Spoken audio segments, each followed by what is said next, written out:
Abuzer qardaş sağ ol. Bunu da sənədən hamımızın sağlığına içirsən. Yenə deyirəm, nə arzuların var, nə niyyətin var, hamısını bizə, nə sözlərin var, hamısını deyibsən. Biz də həmən sözləri sana təklif eləyirik. Allah səni əksi eləməsin. Allah səni həmişə bu qrupun başından ətərdim belə. Bayavoy ol, bizi də bayavoy yetişdir. Bayavoy yetişdir bizi də. Sən alənin sağlığına. Sənin evlatlarının, nəvələrinin, sənin familyanı daşıyanların, gün qapından içəri nətər deyəm, qohum qardaşın girənlərin sağlığına. Allah səni əksi eləməsin.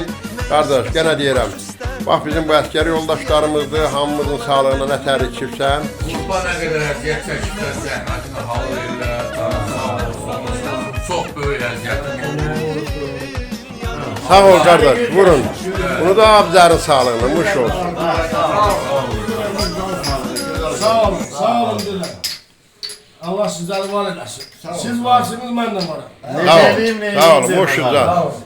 Sağ olun arkadaşlar, sağ olun. Haber dur, sen de sağ ol. Sağ olun. Elə mən də pis oğlan deyiləm, deyirəm qoy mənim də şəklim düşsün serinə. Sən də bığı yaxşı çək. Hə, nə bu? Sağ ol qardaş, mənim yenə deyirəm. İmkan vermir, mənim də vaxtım bitir, məni zürriyyətə verir. Sağ yaxşı oldu.